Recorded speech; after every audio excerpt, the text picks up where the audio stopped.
reiniciamos la grabación. Entonces tú coges y dices: la fuerza electromotriz inducida viene dada por la ley de Faraday-Lenz, ¿vale? Con eso estás diciendo, que sé que me estás preguntando por inducción electromagnética, ¿vale? Donde phi, ¿vale? Si quieres llamarlo phi sub m, de flujo magnético, phi sub m es el producto escalar de B por S, es el flujo magnético, ¿vale? Y si quieres dices número de líneas de campo magnético que atraviesa la superficie, ¿vale? Con eso ya lo has situado, lo has puesto en contexto. Y me dices, anda, mira, uno de ondas. No, este no es de ondas, este es de inducción electromagnética. A partir de ahí ya dices, el flujo magnético viene dado por B escalar S, módulo de B por módulo de S, por el coseno del ángulo que forman, en este caso el ángulo es 0, ¿vale? Por lo tanto, el flujo magnético es B por S. Fíjate que B y S son vectores. Si escribes sus símbolos sin la flecha, te estás refiriendo al módulo del vector, ¿vale? Es aceptable escribir eso, ¿sí?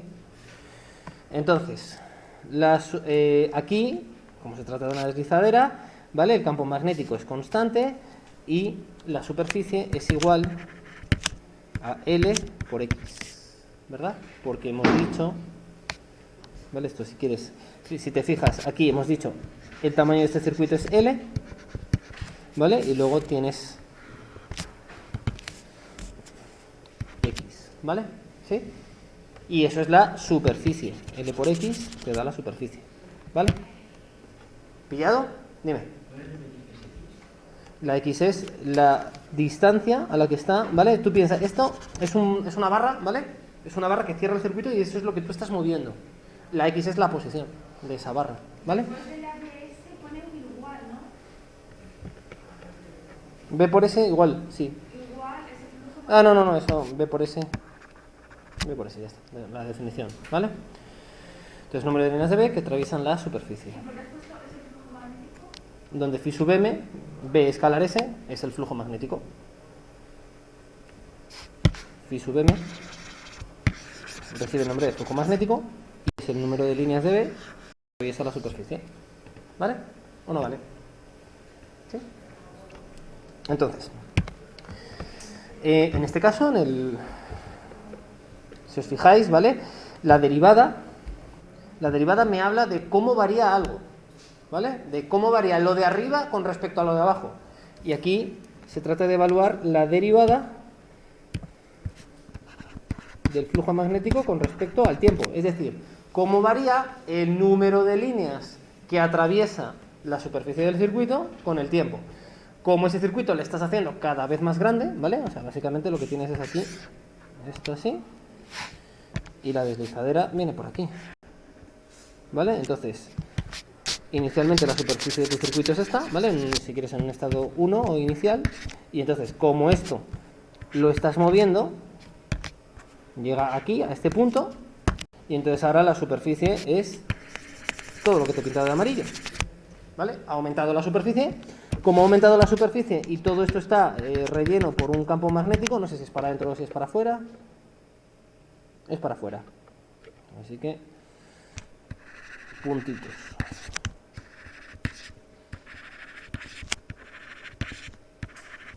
Ahí tienes, líneas de campo magnético. Fíjate, o sea, básicamente lo que está pasando es, aquí en el estado 1, ¿cuál sería el flujo magnético? Cuentas líneas de campo, 1, 2 y 3. En el estado inicial tengo 3 líneas de campo para arriba. En el estado 2, cuando ya se ha movido la deslizadera, anda, han entrado 2 más, ahora tengo 5 líneas de campo. He ganado 2 líneas de campo para arriba, por lo tanto, ¿cómo se va a inducir la corriente?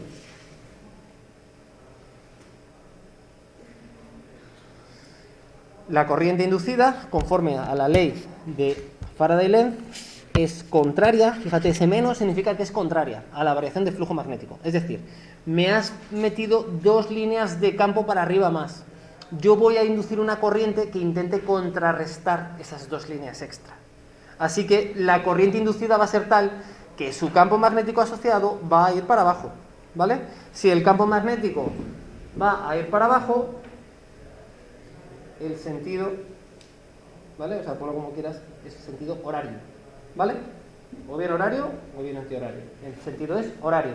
Y el menos ese menos, lo único que te está expresando es eso, que la corriente se induce para contrarrestar la variación del flujo magnético, ¿vale? Así que me salgan menos 5 voltios o más 5 voltios, no importa, ¿vale? No importa. Así que el flujo magnético es B por L y por X. Como el flujo magnético es B por L por X, la fuerza electromotriz inducida, que es menos la derivada del flujo con respecto al tiempo, si te fijas, el campo magnético es constante. La longitud de L es esta longitud de aquí. Eso no se está variando. Lo único que varía es... Lo único que está variando ahora mismo es la X, B por L, por la derivada de X con respecto al tiempo. La derivada del espacio con respecto al tiempo es la velocidad, ¿vale? Así que B por L por V, ¿sí? Demuéstralo. Si no demuestras esto, pero calculas todo bien, no te llevas toda la puntuación del ejercicio, ¿vale? Entonces, por favor, estamos mirando ya hacia la universidad y hacia ciencias. El año que viene queremos estar en una facultad de ingeniería, en matemáticas, en físicas. Pues si no queréis estar ahí, no sé qué hacéis aquí. Vale. No quisiera generar una crisis personal, ¿vale? Pero vaya, o sea, se supone, al menos la gente que el año que viene quiere estar en una facultad de ingeniería, su lugar natural es aquí, ahora ahí pegándose con la física, ¿vale? Entonces, pues deberías. Y como yo supongo que tú quieres eso, pues te tengo que exigir esto. Además, los chicos de selectividad me dijeron, exígele esto. Así que yo lo exijo. Además, es que incluso me parece razonable, ¿vale? Así que, por favor, estas cosas hay que hacerlas. Hay que hacer una introducción teórica. ¿Sí? Hay que demostrar la fórmula que vas a utilizar. Vale. Entonces, B por L por V. Donde este menos no nos debe liar, ¿vale? Ese menos simplemente significa que el sentido de la corriente es contrario a la variación de flujo magnético. Punto pelota. En el caso, entonces, si te dicen, en el caso A, la velocidad de la barra es 10 a la 2. En el caso A, la velocidad de la barra es 10 a la 2 y metros segundo, así que la fuerza electromotriz inducida será menos el campo magnético. Eso ya es dato, ¿vale? Campo magnético 10 a la menos 3. La barra conductora de 30 centímetros, si te dicen que estos son 30 centímetros es porque esto es 30 centímetros, ¿verdad? Así que 10 a la menos 3, campo magnético, la longitud 30 centímetros, 0,3 y la velocidad 10 a la 2. Y ayer ya llegamos a la conclusión, ¿verdad?, de que esto era menos 0,03 voltios, ¿sí? Es decir, en el fondo, pues 30 milivoltios. Y ahora, en el apartado B, te dicen que la barra se te está moviendo conforme un movimiento rectilíneo y uniformemente acelerado, que tiene... La barra parte del reposo y su aceleración es constante e igual a 5 metros partido por segundo al cuadrado. ¿Os acordáis de las ecuaciones del movimiento rectilíneo y uniformemente acelerado? Sí. La velocidad final es igual a la velocidad inicial más la aceleración por el tiempo. Hay que manejarla. Te dicen que parte del reposo, así que la velocidad inicial es 0, porque si no, no parte del reposo. La aceleración es 5, pues 5. Sí, 5. T. Como la velocidad es 5t, pues ya está. La fuerza electromotriz depende del tiempo. ¿Vale? La fuerza electromotriz inducida va a ser menos 10 a la menos 3 por 0,3 por 5t. Esta fuerza electromotriz depende del tiempo. Esta fuerza electromotriz no es constante. ¿Por qué? Porque si te fijas, la partícula va ganando cada vez más rápido.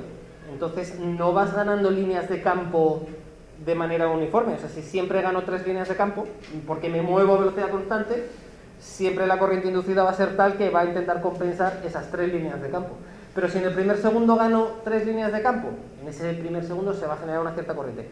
Pero en el segundo de movimiento, como estoy acelerando cada vez, César, como te vuelva a ver con el móvil, te echo de mi clase y no vuelves a entrar nunca. ¿Vale? Sí. Dime que no estás con el móvil. Venga. Dímelo. Estabas... Va, tío, no me hagas perder el tiempo, Entonces, estás ganando velocidad. Entonces, esa velocidad va cada vez más rápido. Entonces, en cada segundo ganas más espacio. Por lo tanto, ganas más líneas de campo. ¿Sí? Entonces, por eso la fuerza electromotriz en el tiempo, si te fijas, va creciendo con el tiempo. Cuanto más tiempo pasa, la barra se mueve más rápido y, por lo tanto, más fuerza electromotriz inducida. ¿Vale? ¿Sí? Bueno, ahí lo tenéis. Esos serían los problemas de deslizadera, ¿vale? V por L por V. Y a veces la velocidad, te dan una velocidad constante y a veces te dan un movimiento con aceleración constante. Pues acuérdate que la fórmula de los movimientos con aceleración constante es velocidad inicial más aceleración por tiempo. ¿Vale? Dime. ¿Y si te dice un segundo específico? Claro, aquí, a ver, te podrían decir, de hecho, a veces te lo preguntan. En este caso no, ¿vale? Te podrían decir, en t igual a 5, pues sustituye este por 5. ¿Vale? De hecho, el ejercicio que íbamos a hacer antes... Sí. Mira, halle la fuerza electromotriz inducida en la barra en función del tiempo. En un caso es constante, entonces te sale siempre lo mismo, y en el otro caso no, en el otro caso es que depende del tiempo.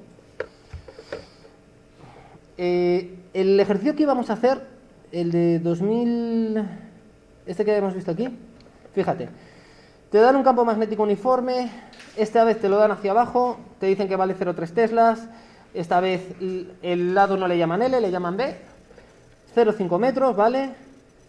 Y te dicen que determines la fuerza electromotriz inducida si la varilla se desplaza con velocidad constante de 3 metros por segundo y partiendo del reposo la varilla se desplaza con aceleración constante de 2 metros segundo al cuadrado. Y aquí, efectivamente, David, te piden que lo calcules para t igual a 2. Pero os dais cuenta de que es exactamente lo mismo. Pero lo mismo, mira. Que sí, si es que, a ver, ya te digo que, mira, la selectividad, la física de selectividad es sota, caballo y rey. Siempre te preguntan las mismas cosas, siempre. Entonces aquí, ¿cómo harías este ejercicio? Harías exactamente lo mismo, ¿vale? La misma introducción teórica, lo mismo. Y entonces, para llegar a la conclusión de que la fuerza electromotriz es V por L por V, y en el caso A, el campo magnético sería 0,3, la longitud 0,5 y la velocidad 3 metros segundo, ahí lo tendrías, ¿vale? Menos, correcto. 0,9 por 0,5 menos 0,45 voltios. Y en el caso B, la fuerza electromotriz sería, partiendo del reposo, aceleración constante, menos 0,3 por la longitud 0,5 y la velocidad inicial 0 más aceleración 2 por el tiempo. Esto sería menos 0,15 por 2 menos 0,3 por el tiempo, ¿vale? Esa sería la expresión en función del tiempo. Y te dicen, oye, en t igual a 2 segundos, pues en t igual a 2 segundos menos 0,6 voltios, ¿vale? ¿Y qué significa este menos? Este menos significa que la corriente inducida se opone a la variación del campo, de la variación del flujo magnético. ¿Hacia dónde se induciría la corriente? Fijaos que estoy ganando superficie hacia la derecha, ¿vale? Con lo cual están entrando líneas para abajo y cada vez entran más líneas para abajo, ¿verdad? Si cada vez entran más líneas para abajo, ¿cómo va a reaccionar? Diciendo que no quiero que me metas más líneas para abajo. La corriente inducida va a tener un campo magnético asociado que va a ser para arriba. Así que, antihorario. ¿Vale o no vale? La corriente inducida circula en sentido antihorario. Entonces, el ejercicio de la deslizadera.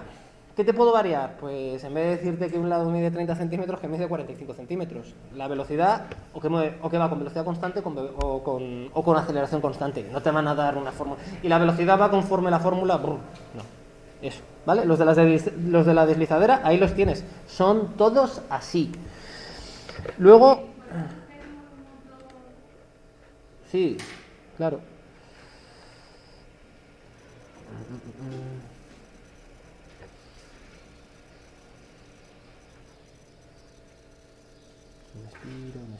Espera.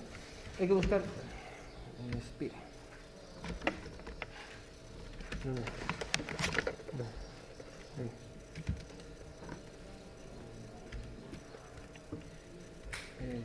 Expira.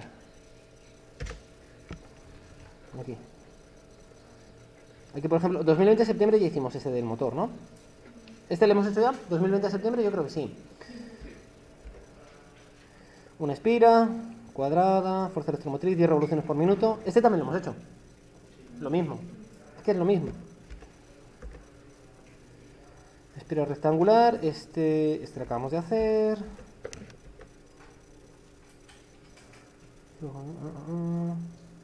Campo magnético variable en el tiempo.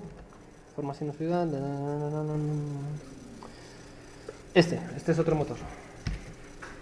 Más bien es un alternador. Sí. Venga, vamos con él.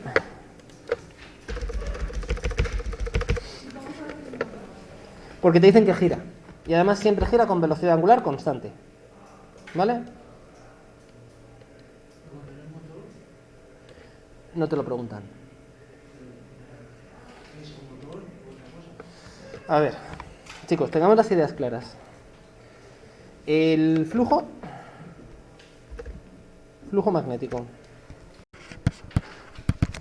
B por S por el coseno del ángulo que forman, ¿vale?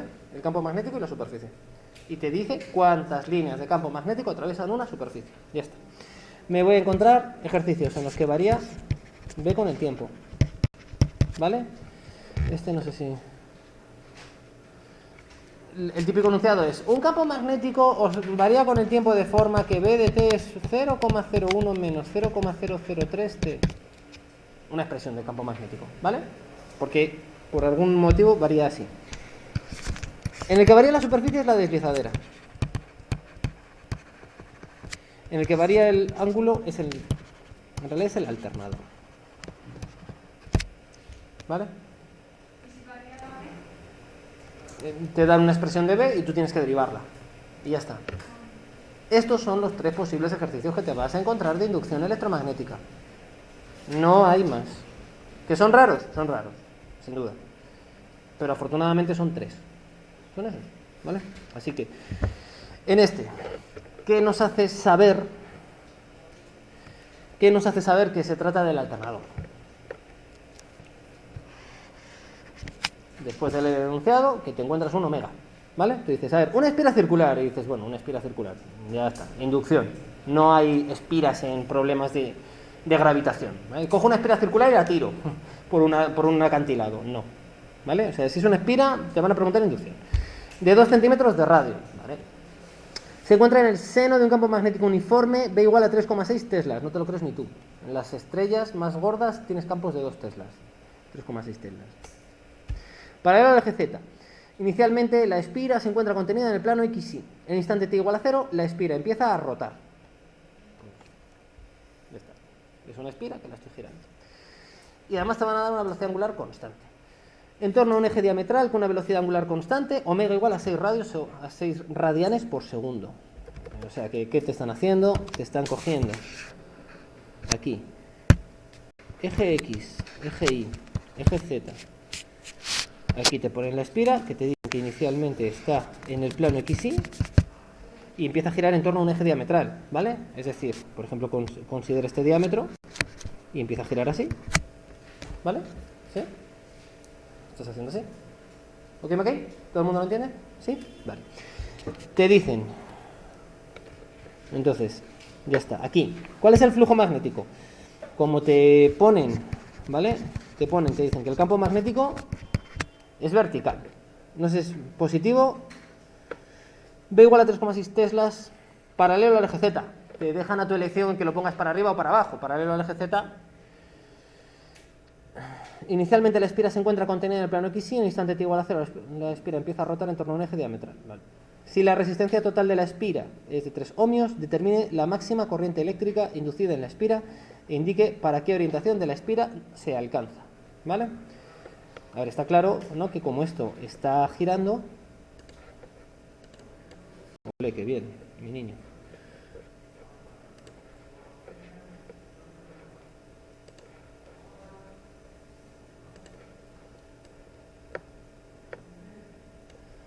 Entonces, ¿qué va a estar haciendo la espira? Evidentemente, en determinado momento está girando en torno a este eje, ¿vale? Yo es que pinto muy requete bien, así que... ¿Vale? ¿Lo veis? Ahí tendrías el vector superficie paralelo, aquí tendrías el vector superficie y el campo magnético ahí, ¿verdad? ¿Qué ángulo gira? ¿Qué ángulo habría girado? Ese alfa, que es igual a omega t, ¿verdad? Cuando lo está girando a velocidad angular constante, el ángulo que formas es omega t. ¿Sí? Pues ya está. Entonces, en este tipo de problemas, ¿cuál es el flujo magnético? El flujo magnético, te dicen que el campo magnético es constante. La superficie de la espira es constante, no es una deslizadera, no estás alargando, no estás agrandando el circuito. El flujo magnético viene dado por esta expresión, coseno del ángulo que forman, pero el ángulo que forman es omega t.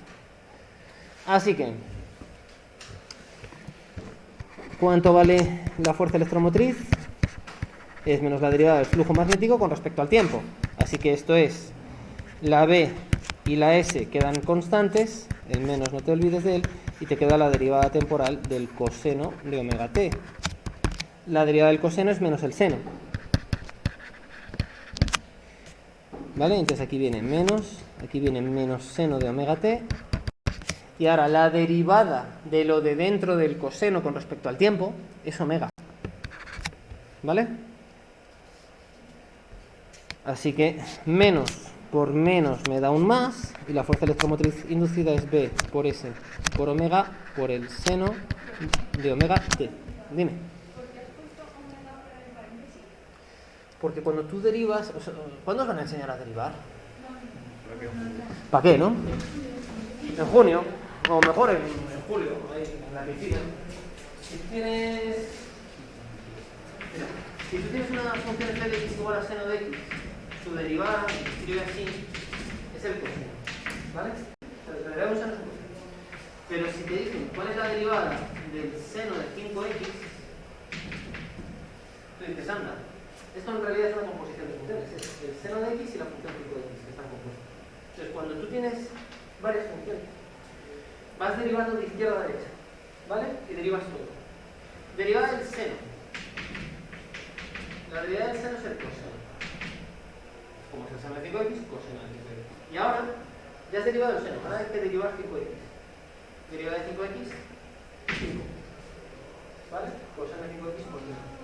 Entonces, tú ahora, en vez de seno de 5x, tienes seno de omega t. Y tu variable de derivación es el tiempo. Entonces, derivada del seno, coseno. Pero ahora hay que derivar con respecto al tiempo a una constante por el tiempo. Entonces sale la constante. Bueno, claro, eso es si partiéramos del seno, pero como partimos del coseno, derivada del coseno menos seno y luego el factor omega, ¿vale? Entonces ahí lo tienes. Y si partimos del seno, sería coseno sin negativo. Sería coseno sin negativo. Derivada del seno es el coseno, derivada del coseno es menos el seno. ¿Vale? Entonces ahí lo tienes. Esa fuerza, ¿vale? Esto es la teoría, la tienes que contar. BS omega tiene nombre de guerra, ¿vale? Esto se le llama fuerza electromotriz máxima. ¿Por qué? Porque si te fijas, la fuerza electromotriz es, si eso, imagínate que es un 8. Ese 8 va multiplicado por una función seno, o sea que va a ir entre más 8, menos 8, más 8, menos 8, más 8, menos 8, de manera sinusoidal, ¿vale? Así que eso se llama fuerza electromotriz máxima. A ver, en la teoría, si no lo llamas fuerza electromotriz máxima, no pasa nada. ¿Vale? Pero hay veces que te dicen la fuerza electromotriz máxima de un alternador es no sé cuánto. Y te están dando BS omega, el producto de las tres cosas. ¿Vale? Ahí lo tienes. Entonces te dice, si la resistencia total de la espira es de 3 ohmios, determine la máxima corriente eléctrica inducida en la espira. ¿Vale? Entonces fíjate, aquí sí que te viene bien, porque la máxima corriente inducida... Pero cuando te preguntan por la corriente eléctrica, te están preguntando en realidad por la intensidad. ¿Vale? La intensidad, los amperios. ¿Sí? Lo que...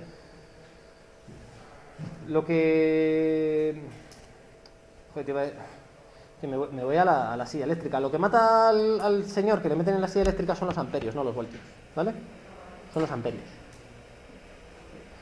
Entonces, es la intensidad. Cuando te preguntan por una corriente eléctrica, te están preguntando por la intensidad de la corriente eléctrica, que son los amperios. Entonces, evidentemente, ¿vale? Esta fuerza electromotriz es un voltaje.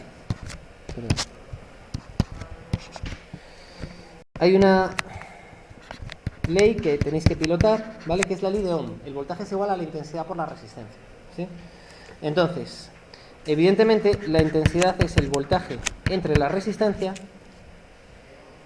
Y claro, este voltaje, si te fijas, es el voltaje máximo por el seno de omega t. Te preguntan por la intensidad máxima, dime. Por la ley de Ohm. Por la ley de Ohm, que establece que V es igual a E por R, ¿vale? Yo me acuerdo de mi amiga Vir. Todos tenemos una amiga que se llama Virginia, ¿verdad? Pues acuérdate de tu amiga Vir, que te ayuda con la ley de Ohm, ¿vale? Entonces, la intensidad es el voltaje entre la resistencia. Evidentemente, dado que el voltaje está en el numerador, la intensidad máxima está asociada al voltaje máximo, ¿vale? Así que aquí te están preguntando por esto. El voltaje máximo es ese BS omega, ¿vale? Así que esa intensidad máxima es campo magnético. ¿Cuánto vale el campo magnético? 3,6. La superficie es una espira circular de 2 centímetros de radio, ¿vale? Entonces, a ver, esto simplemente hay que hacer ahí un poquillo de calculeo.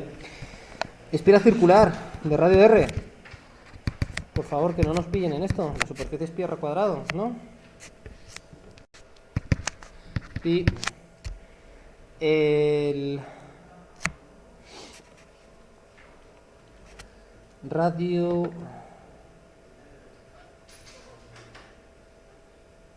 ¿Dónde viene? 2 centímetros.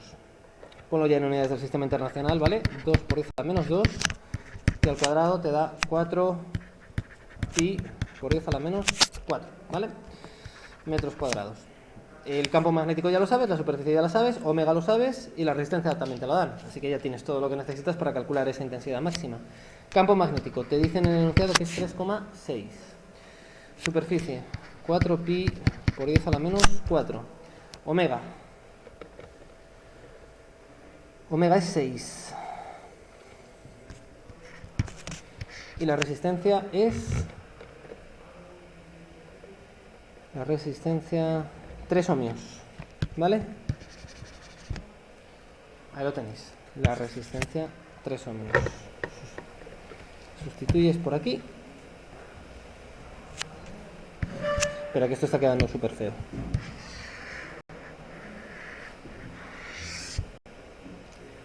Buah, la que voy a liar.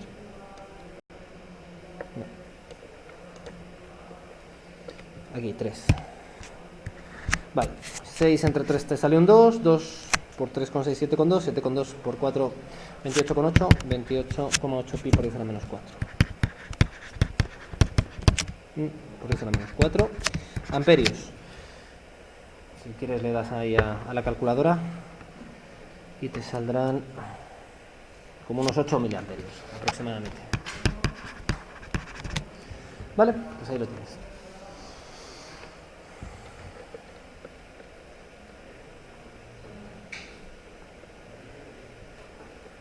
¿Pillado?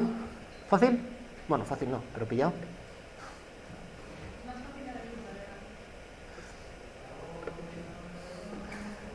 Siempre te preguntan lo mismo, ¿eh? Te dicen, indica para qué orientación de la espira se alcanza. ¿Cuándo se alcanza esa fuerza electromotriz máxima? Cuando la intensidad máxima ocurre cuando la fuerza electromotriz es exactamente la fuerza electromotriz máxima. Es decir, cuando el seno de omega t me devuelve un 1, ¿verdad? ¿Sí? Si la fuerza electromotriz es ese valor de fuerza electromotriz máxima por el seno de omega t, ¿vale? ¿Eso qué significa? Eso significa que el voltaje que induces es así. Hay momentos en los que el voltaje que induces es cero. Y hay momentos en los que el voltaje que induces es máximo, ¿verdad? ¿Sí? Cuando el voltaje, ¿vale? Tú piensas, hay una analogía, ¿vale? Entre la conducción de corriente y la conducción de agua. Si tú piensas en un torrente de agua, en un río, el agua se mueve de los potenciales más grandes a los potenciales más pequeños, ¿vale? Es una cuestión de gravitación pura y dura. Potencial gravitatorio más alto a potencial gravitatorio más bajo. Así se mueve el agua. La corriente, en vez de ser gotas de agua, son partículas de carga, son electrones, típicamente. Esos electrones, ¿de dónde a dónde se mueven? De donde hay más potencial eléctrico a donde hay menos potencial eléctrico. Eso es lo que tienes en un enchufe, ¿vale? Una zona que te genera diferencia de potencial.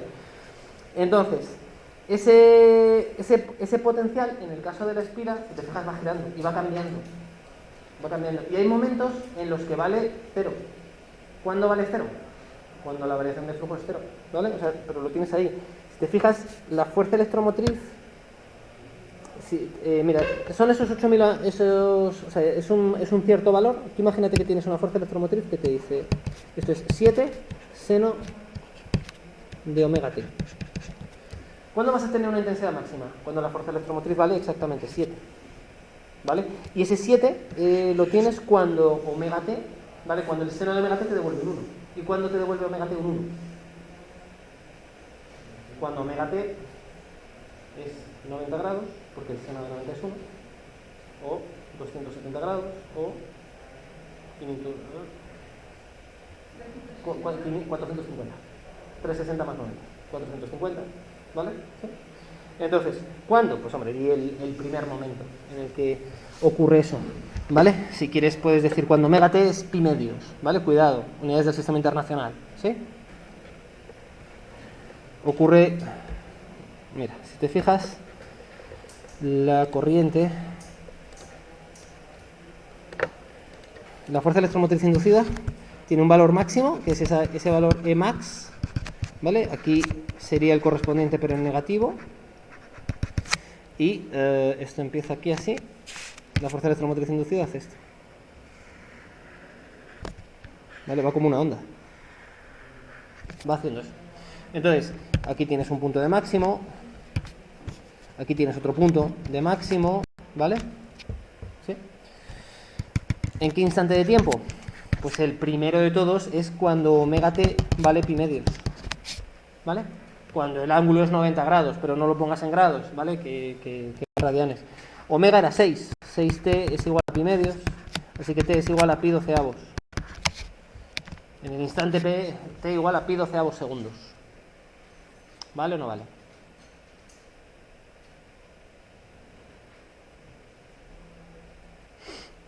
Ese es el primero. Ese sería ese punto de máximo. Aquí tienes otro, etcétera, etcétera, etcétera. ¿Vale? A ver, más ejercicios de este estilo. Te dice, obtenga el valor de la fuerza electromotriz inducida en la espira en el instante t igual a 3. Pues el apartado B es muy tontorrón. Si simplemente sustituir t por 3, la fuerza electromotriz viene dada por bs omega seno de omega t.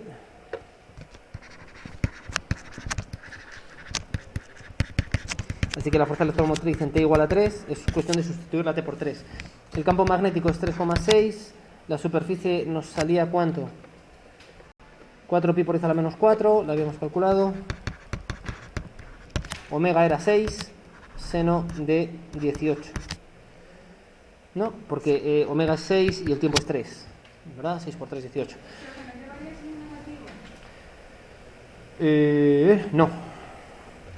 Este no. porque la fuerza electromotriz inducida es, si te fijas, tienes aquí menos por menos y te sale un más, ¿vale? Menos por menos más, BS omega seno omega. Entonces, bueno, pues ahí lo tienes, el número que te salga de evaluar eso, voltios. Voltios, y ya está. A ver, ¿dónde nos lo encontramos más veces? Mirad aquí, otra deslizadera, ¿lo veis? 2013 junio coincidentes. 2013 junio, bobina circular 20 centímetros de radio y 10 espiras. Aquí os acordáis, pues a ver, si en una espira se te inducen 3 voltios, pues en 20, pues son 20 veces esos 3 voltios. ¿Os acordáis que la n simplemente multiplicaba, ¿no? 2013 junio te pide el flujo y la fuerza electromotriz inducida en la bobina en el instante t igual a 0,1 segundo si gira con velocidad angular constante de 120 revoluciones por minuto. Te están dando el omega, pero un poquito maquillado, quítale el maquillaje, ¿vale? 120 revoluciones por minuto son 120 vueltas cada minuto. 120 vueltas son 120 veces 2 pi radianes, 240 pi radianes, entre 60 segundos. 240 entre 60, 4 pi radianes segundo. Esa es la unidad, ese es omega en el sistema internacional. Pues ya está.